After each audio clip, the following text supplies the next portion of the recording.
담임 목사님께 조용히 있다 가고 싶다고 말씀드렸는데 그래도 인사를 드리는 것이 낫지 않겠냐고 말씀하신 이유가 아마 여러분들이 기도가 필요했고 또 기도가 있어야만 또 제 앞으로 목회를 할 수 있다는 그런 생각이 또 문득문득 들었습니다. 마음이 무겁고 또 항상 이 단에 서는 게 참 두렵고 떨림이 있지만 그럼에도 불구하고 제가 그냥 성문교회를 사임하면서부터 또 지금까지의 삶을 정리해서 그냥 함께 제 근황을 나누려고 합니다. 아무런 사역에 대한 계획 없이 무작정 사임하는 저에게 초 목사님께서는 임지가 정해지면 사임하라고 늘 권면해 주셨습니다. 그런데도 저는 이제 때가 된 것 같다 이렇게 말씀을 드리고 억지를 부렸습니다. 사임을 하면서 당분간 목회를 그만둬야 되겠다 하는 그런 마음이 제 마음속에 간절했습니다. 근데 제가 사임할 때 유일하게 저에게 목사님 기도 제목이 있으면 얘기해 주세요. 제가 같이 기도할게요 했던 한 청년이 있었습니다. 엄한나 자매인데요. 문득 저도 기도 제목이 그렇게 생각지 않았다가 문득 물어보는 이야기에 제 귀가 어두워져서 하나님의 음성을 듣지 못하는 일이 없도록 기도해달라고 그렇게 부탁을 했습니다. 물론 정확한 워딩은 제가 기억이 안 납니다만은 아마도 사임을 하면서 목회를 안 한다는 생각이 마음속에는 늘 걸려있던 모양인 것 같습니다. 사임을 할 때 제 아내는 저에게 9개월간의 휴식 기간을 허락했습니다. 성문교회에서 9년 사역했기 때문에 9개월은 마음 놓고 쉬라고 얘기했습니다. 2달 쉬는 것은 참으로 좋았습니다. 2, 3개월이 지나자 가장으로 마냥 노는 것이 그렇게 편치만은 않았습니다.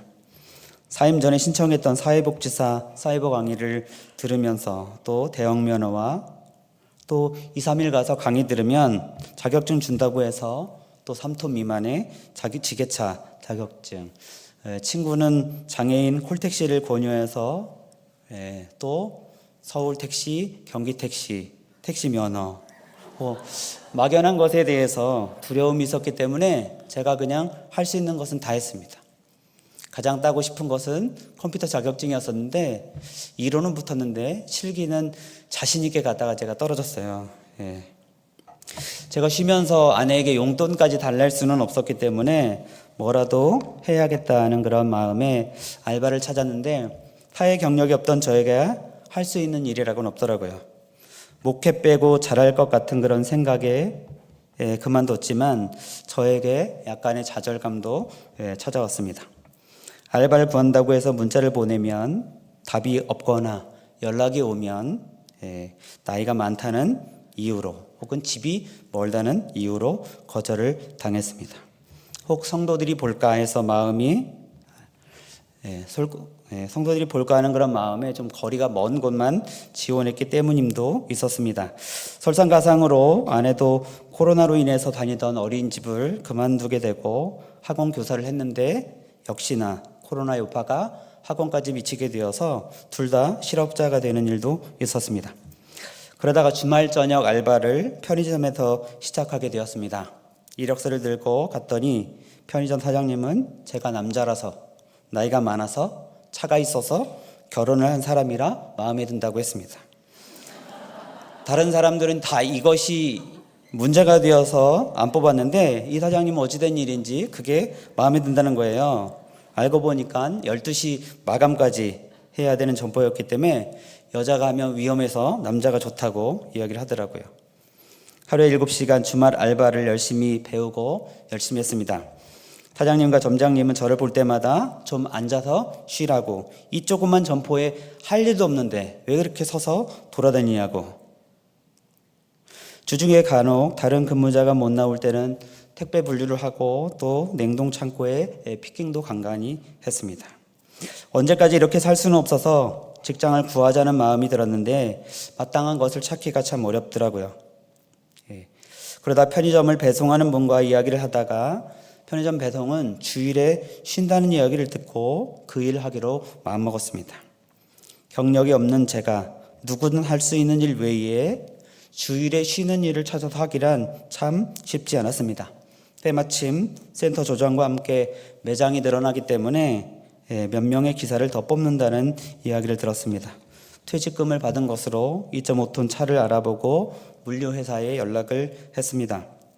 제가 알바 매장에 오던 그 분도 저를 많이 도와주셨는데 그분과 이야기를 하다 보니까 그분도 목사 안수를 받은 분이더라고요.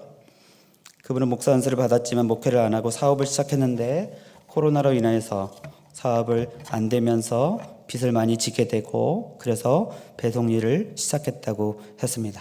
빚만 다 갚으면 자기도 사역을 하고 싶다는 이야기들을 했습니다.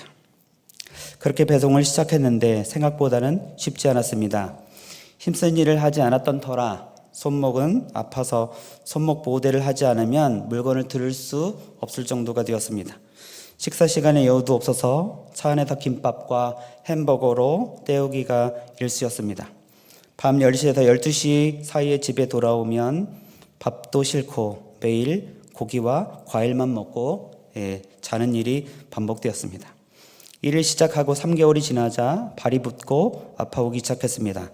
저는 무거운 것을 들어서 그런가 보다 적응하면 괜찮겠지 하며 병원 가는 것을 하루 이틀 미뤘는데 이제는 신발을 신을 수도 없을 지경에 이르러서야 정형외과를 찾았습니다. 가서 물리치료를 하고 체외 충격파를 하고 약을 먹어도 쉽사리 호전되는 기세가 없었습니다. 인터넷으로 제 증상을 찾아보는데 일치하는 경우가 없었습니다. 검색 중에 우연찮게 류마티스 내과를 찾아가 보라는 글을 읽고 성묘병원 류마티스 내과를 찾아갔더니 통풍이라고 하는 병명을 얻게 되었습니다. 통풍약을 먹었더니 이틀이 지나자 말끔하게 덜 아프더라고요. 그러나 그 약은 오래 먹을 수 없는 약이었고 요산 수치를 내려주는 약을 먹고 효험이 있기까지는 한 2달 정도 걸렸던 것 같습니다. 병명을 알 때까지 그리고 약에 효험이 있을 때까지 3-4달은 부은 다리를 끌고 쩔뚝거리며 배송 일을 했습니다.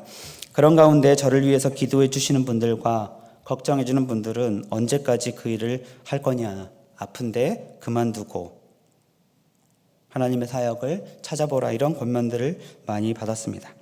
그럴 때 저는 몸은 아프지만 지금 마음이 편해요. 통풍약만 잘 먹으면 괜찮아질 거예요. 주중에 일이 힘들다 보니 주일이 기다려지고 예배드리는 것이 은혜가 됩니다. 목사일 때 전혀 느끼지 못했던 감사와 감격들이 주일마다 제 마음 가운데 찾아왔습니다. 그래도 오히려 이것이 더 하나님께 영광 돌리는 일이 아닌가 이렇게 착각을 하며 살기도 했습니다. 그러나 제 마음 가운데는 그래도 소명이 있어 목사 안수를 받았는데 하나님이 다시 부르면 사역을 해야 되지 않겠나. 그러나 제가 적극적으로 사역지를 찾아보지는 않겠다고 마음먹었습니다. 이력서에 변변하게 쓸 것도 없었지만 또 목회에 대한 자신도 없었기 때문이었습니다. 그렇게 하나님께 기도 아닌 기도를 드리며 하루 이틀을 보내었습니다. 통풍도 회복되고 일도 적응이 되어가니 일을 마치고 돌아오는 길이 참 즐거웠습니다. 일을 마치고 한밤중에 고속도로를 타고 1시간 반 정도, 그 시간은 피곤하긴 했지만 저만의 시간이었고 검은 하늘에 달이 뜨는 그런 모습들이 너무나도 아름답고 또 한편으로는 일을 마치고 행복하다, 이런 느낌도 많이 받게 되었습니다. 그렇게 몇 달이 흘렀을 때쯤 어느 분이 제가 좋아할 만한 찬양인 것 같아서 보내드려요 라고 하면서 한 가지의 찬양을 알려주었습니다. 처음 들어보는 찬양이었는데 그 찬양을 듣고는 운전하는 내내 눈물이 흘렀습니다. 우리는 주의 움직이는 교회, 이곳은 주님을 위한 자리. 내가 기도하는 모든 땅 위에서 하나님 예배받을 그날을 고대하네. 나의 노래로 주님의 성전을 지으리. 높임을 받으소서. 이스라엘의 찬송 중에 거하시는 주님은 거룩하십니다. 두 손 들어 주님의 보좌를 만들고 온 마음 다해 경배하리. 구름 날개 사이에 임하신 것처럼 내 위에 임하소서. 한마디 한마디의 음악을 들을 때마다, 찬양을 들을 때마다 제 마음속이 쥐어짜는 것 같은 그런 아픔들이 다시 샘솟게 되었습니다. 내가 정말 움직이는 교회인가? 먹고 살기 위해서 사는 삶인가? 내가 하고 있는 이 일이 정말 사명이 있어서 하는 일인가? 그리고 이 일을 예배와 같은 그런 삶의 마음으로 하고 있는가? 저에게 질문할 때에 제 마음에 자신이 없어졌습니다. 그러면서 내가 더 가치 있게 살려면 어떻게 살아야 할 것인가? 문 목사님께서 살아계시면서 늘 강조했던 복음에 대한 정의가 있었습니다. 복음은 다른 사람의 삶의 질을 높여주는 것이다. 늘 강조하셨는데 내가 어떻게 하면 다른 사람의 삶의 질을 높여줄 수 있을까? 마음의 갈등이 되면서 고민이 되었습니다. 이런 마음이 들 때에 두드림교회 전도사님에게 전화가 왔습니다. 차 한잔 마시자는 것이었습니다. 머릿속에 여러 가지 생각이 들면서 왠지 만나면 부담스러운 일이 벌어질 것 같았습니다. 무슨 일이 있으면 엄장로님이 전화하셔야 되는데 왜 전도사님이 전화하셨을까? 주일날 약속을 잡고 주일까지 기다리는 내내 마음속으로 소설을 썼습니다. 전도사님과 만나서 이야기를 하는데 두드림교회 부목사로 오실 수 없느냐는 말을 꺼내셨습니다. 목목사님 나이도 많고 또 가려면 담임 목사 가야지 어떻게 후배 목사가 담임하고 계신 데를 올 수 있느냐 이렇게 말씀하셨는데도 교회 목사님께서 3번이나 연락을 해보라고 해서 거절할 수 없었다고 이야기했습니다. 그리고 저에게 목사님 마음에 안 내키시면 거절해도 됩니다. 그런데 담임 목사님 건강이 안 좋으시다는 이야기는 제가 이미 알고 있었고 저와 일면식도 없었는데 어떻게 저를 알고 이런 제안을 하셨을까? 나는 건강해도 목회를 안 하려고 했는데 그동안 얼마나 힘드셨을까 하는 그런 마음이 제 마음 가운데 밀려왔습니다. 제가 간들 무슨 도움이 될 수 있을까? 목회하기 싫어하는 목사인데 제 마음 생각에는 혼란스러움이 가득 찼습니다. 그러나 내가 적극적으로 사역지를 찾지 않겠지만 주님이 필요하시다고 하면 그리고 저를 필요로 하는 데가 있다면 그가 어디든지 순종하겠다고 했던 그런 말들이 생각나기 시작했고 우리 한나자매가 기도 제목을 물을 때에 하나님의 음성을 듣지 못하는 일이 없도록 기도해달라고 요청한 것이 기억났습니다. 저는 전도사님에게 기도할 시간을 달라고 말씀드리고 그날 저녁 밤늦게까지 고민을 했습니다. 기도는 안 하고 생각을 정리했습니다. 하나님은 이렇게 맞춰주시는데 사역 안 할래? 하는 그런 소리가 들려오는 것 같았습니다. 내가 사역지를 안 알아본다니까 하나님께서 알아봐 주시는구나. 내가 필요한 것은 그래도 순종하겠다고 하니까 내가 필요한 것을 마련해 주시는구나. 생각이 정리되고는 기도가 아니라 결단의 문제라고 판단하고는 바로 다음 날 전도사님에게 전화를 드렸습니다. 그렇게 두드림교회에서 제2의 사역이 시작되었습니다. 제가 10월 첫 주에 인사를 드리고 중순에 있던 임직식이 끝나자 목사님은 2달간의 휴가를 떠나셨습니다.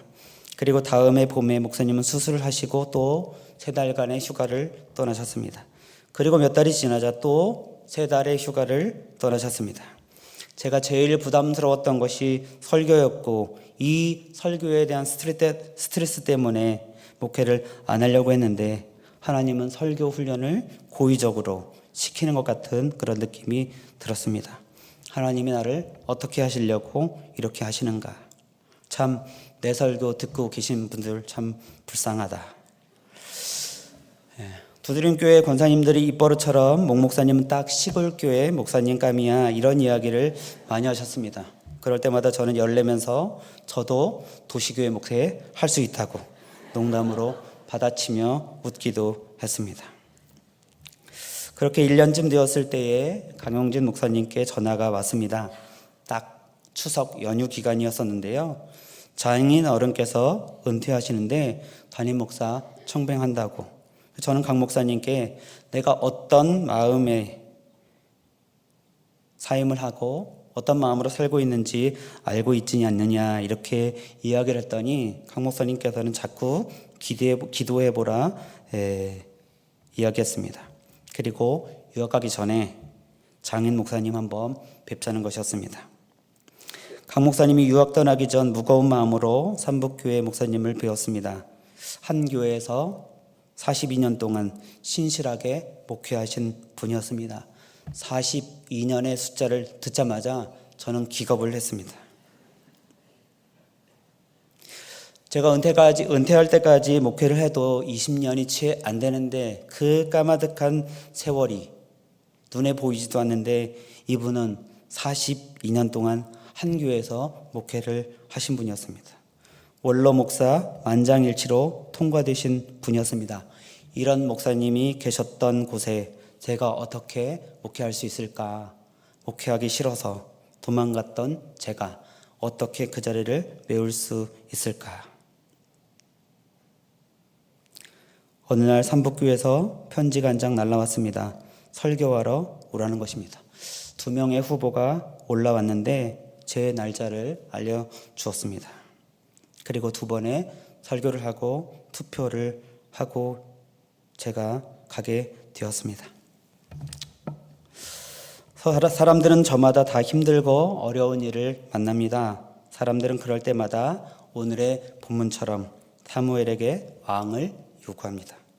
이미 하나님이 왕으로 좌정하시는데도 불구하고 눈에 보이는 왕을 요구합니다. 지금 자신의 문제를 바로 해결해 줄 수 있는 그런 왕, 눈에 보이는 왕을 요구합니다. 이런 일이 있을 때 가장 유능한 지도자인 사무엘이 사사로 있었던 때였습니다. 정확히 말하면 부분적으로 아들이 사사가 되었을 때였습니다. 물론 본문은 사무엘이 나이가 들어 늙었을 때라고 말하고 있지만 사무엘이 어쨌든 간 살아있을 때였습니다. 그럼에도 불구하고 이스라엘 백성들은 왕을 요구합니다. 그리고 오늘 읽은 8장 앞에 보면 7장에 나오는데 7장은 바로 미스바 회개 운동이 있던 그런 때였습니다.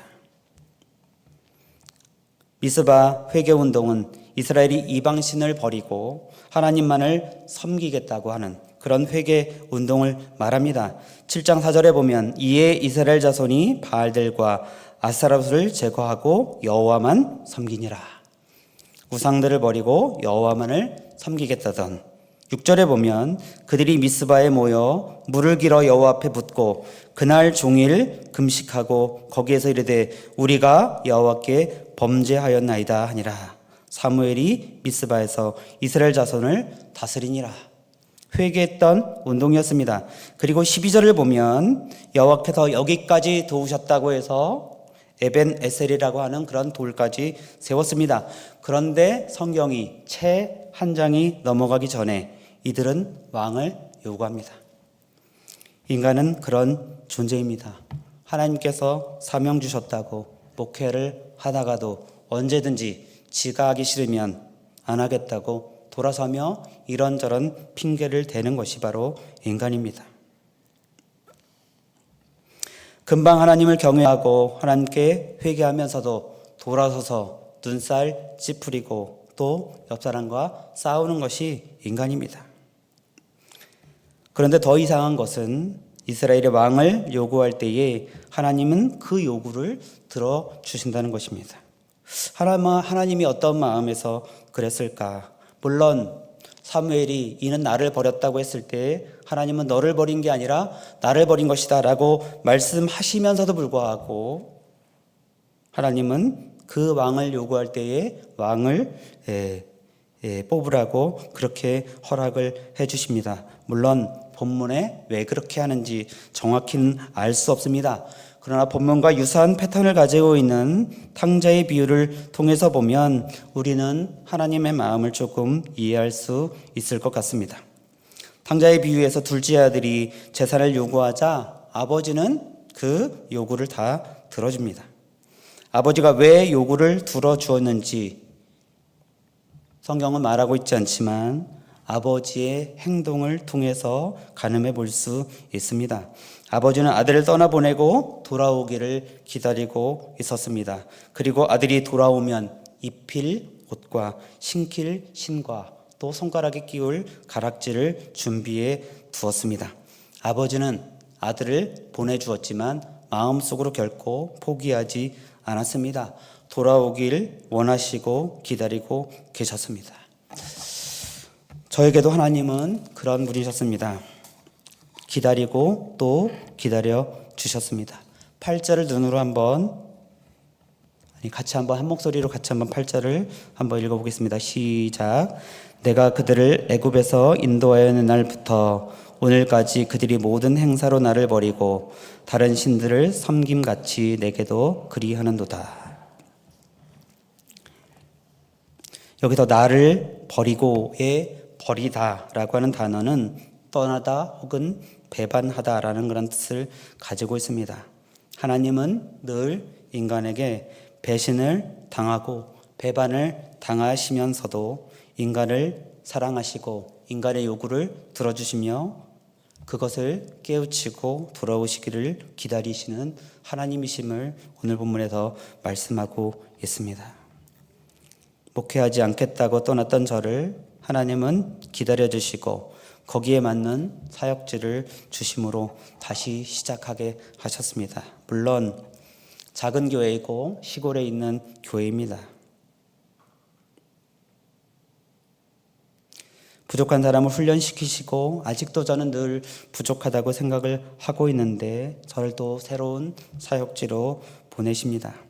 제가 다시 하나님을 배신하지 않는 삶을 사는 것은 잠잠히 저를 기다려 주었듯이 잠잠히 제가 하나님의 자리를 지키는 것이라고 마음속에 다짐하면서 새로운 목회지로 가려고 합니다.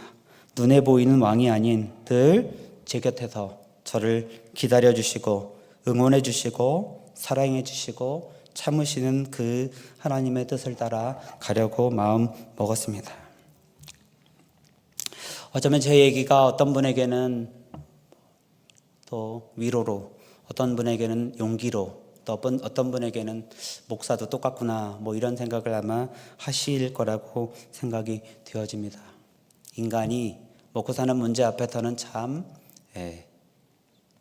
모든 것들을 다 내려놓을 만한 그런 사람이라고 생각이 되어집니다. 그러나 그럴 때만이라도 우리의 귀는 늘 하나님께 열려 있었으면 좋겠습니다. 여러 가지 소음과 잡소리들이 하나님의 뜻을 또 하나님의 음성을 듣지 못하게 하기도 하고 하나님의 음성을 오용하게 만들기도 하지만 우리의 중심과 마음이 하나님께 향하여 있다면 분명히 하나님께서는 우리의 요구들과 또 우리의 기도들 가운데 응답해 주실 것이라고 생각이 되어집니다. 그럴 때에 우리의 마음이 하나님의 뜻과 합할 때에 하나님은 작든 크든 또 인간이 보기에 귀하다고 생각하든 또 천하다고 생각하든 그것이 하나님께 필요한 일이라면 하나님은 분명히 그 가운데 역사하실 거라고 생각이 되어집니다. 저의 부족한 점을 굳이 이렇게 이야기하는 부분들은 바로 여러분들 마음 가운데 혹은 제가 생각이 날 때에 기도해 주시고 또 격려해 위로해 주시기를 부탁을 드리는 그런 마음에서 말씀을 전했습니다. 어쩌면 목사로서 전문 용어로 참 쪽팔리는 일임에도 불구하고 제가 말씀을 드리는 이유는 여러분들 자리에서 혹시 목사가 기억나거든 또 목회를 위해서 또 하나님의 나라를 위해서 함께 기도해 주시길 부탁하는 마음에 또 제가 왔고 또 이런 이야기를 또 드립니다. 부탁드리고 기도해 주심으로 인해서 또 각자의 삶의 처소에서 또 각자의 교회에서 하나님 일 잘 하시고 또 기회가 주어지는 날 우연처럼 또 필연처럼 만날 수 있는 저와 여러분들이 되었으면 좋겠습니다.